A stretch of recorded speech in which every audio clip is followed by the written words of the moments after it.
Okay, so I titled, this is the new session that I created on my trip here, because we spent such a wonderful day under your guidance and the guidance of your team talking about teacher leadership, that I thought people might be ready for a different angle on teacher leadership. So I titled this session Teachers as Moral Leaders, because that is a part of our leadership, or You Can't Say, You Can't Play Revisited. You Can't Say, You Can't Play is a book by Vivian Paley. If you have not read it, I highly recommend it to you. It's a book that we asked the Dellett Fellows at Brandeis to read over the summer, and then when we come together in our first summer, we use this as one of the books that we talk about together to kick off our year-long investigation of what it takes to create a classroom community infused with Jewish values. And early in her career, she tells a story about a scientist who was a father of one of the children in her classrooms, who asked if he could come into the classroom, and he had just become I think maybe he had just become a grandfather, and he wanted to get back in touch with what 5- and 6-year-olds were like. And she said, of course, and this man came into her classroom, and then pretty soon he started to come into the classroom with all kinds of materials that the children could interact with, and to engage them in discussions about these phenomena. Bubbles, soap bubbles, or wires, or blocks with cars that would come down at different angles. And Vivian, watching this scientist engage the kindergartners, was absolutely amazed at how much the kids had to say. And she had been trained as a Great Books discussion leader.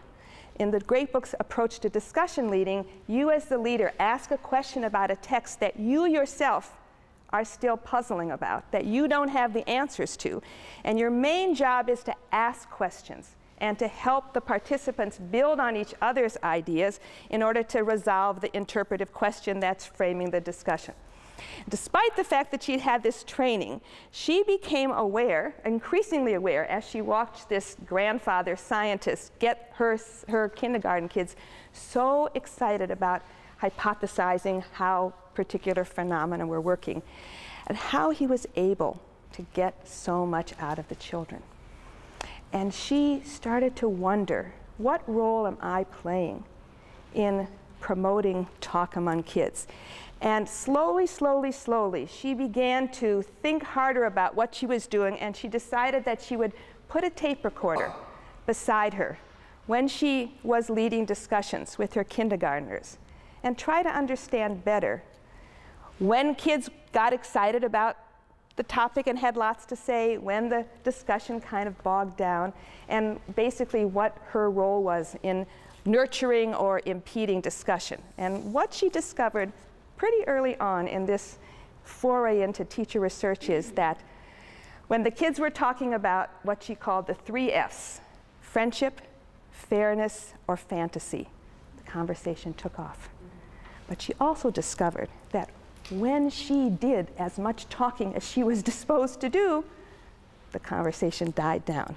I really want to know what the Dellett alumni think about this big challenge that she's talking about in this classroom, which is how the role of the teacher in building the moral order of the classroom. The book, You Can't Say, You Can't Play, was really the starting point for this inquiry. Vivian noticed that children on the playground told other kids they couldn't play with them, or in the doll corner when somebody approached the group to play with the blocks or be part of the imaginative play, they would say, no, we're playing with other people, we don't want you. She became very sensitive to the prominence of rejection by children of other children. And she thought, what's my job here as the adult in this setting? Can I institute the rule, you can't say, you can't play? She also writes about her sensitivity to the problem because of her own Jewish upbringing in the South in the 40s and 50s, where she really felt like an outsider, and also because of the injunction in Leviticus that you shall not oppress the stranger because you were strangers in the land of Egypt. She asked them, is this a good rule? And do you think it would work in your classroom? What do you think she discovered? What kinds of challenges or dilemmas have you encountered in trying to do that? You know, and the specific one that we're starting with is this issue of, do I have the right as the teacher to tell children whom they should and shouldn't or can and can't play with, both in my classroom and on the playground?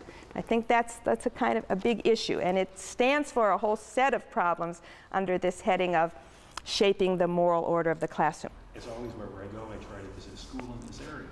In this case, I visited a little nursery school attended by children of many colors and backgrounds. But on this particular morning, a very different kind of child had come to visit.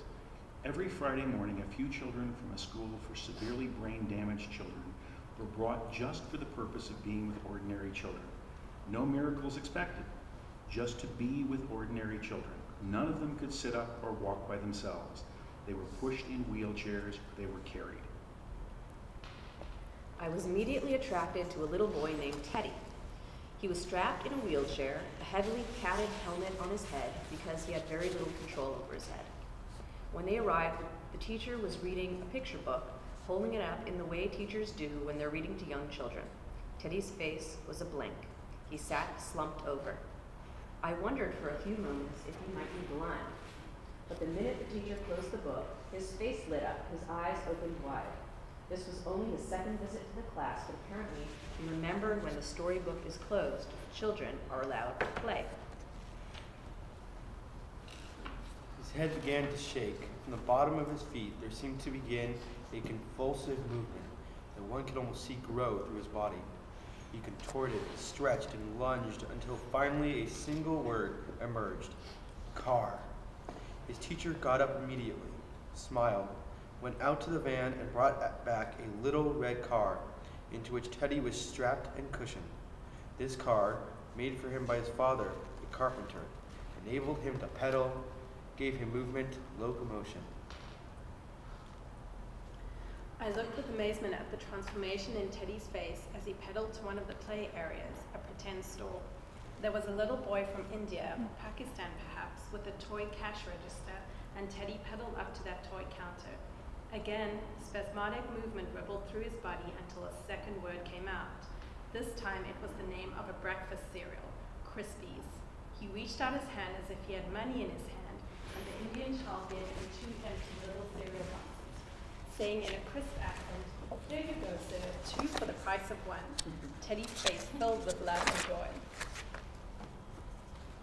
This simple transaction between 2 children in a play area had transformed Teddy into an ordinary boy. My eyes were brimming as I went into the kitchen to ask for a cup of tea. By the time I came out, playtime was over. Teddy was back in his wheelchair, straps and cushions. The car was nowhere to be seen, but the visitors were to be allowed one more activity before they left. The children in the class had dictated some stories to their teacher and were about to act them out. Teddy had never seen this before, and his face was again a blank. The story was about an alligator, a walrus, and a bear, and a monster that was coming to gobble them up. Several children were invited into the center of the rug to act out the story that had been invented by Edward and dictated to the teacher. Teddy recognized instantly the connection of the storyteller to play. He saw the children were coming in and were going to take the roles. He looked up at his teacher with pleading eyes, though no word emerged. Edmund approached Teddy's teacher. "Your boy needs his car," Edmund said, and the teacher looked apologetic. She was kind but tired. She said, "I'm sorry. The van is packed. We'll soon be time to go home." Teddy shrank back into his cushions, but now other children began to approach the teacher. "Please get his car," they were urging. One girl said, "He really can't be in the story if he can't move by himself. Can't you please get his car?" The teacher shook her head, and the story went on. They left a few minutes later, but before they said goodbye, Teddy turned to Edmund, and he went through the whole contortion again in order to utter his third word, thanks. Teddy knew that he was accepted by this group, and that his car was accepted in this group, that his way of playing and speaking was accepted, and I could only sit there in awe.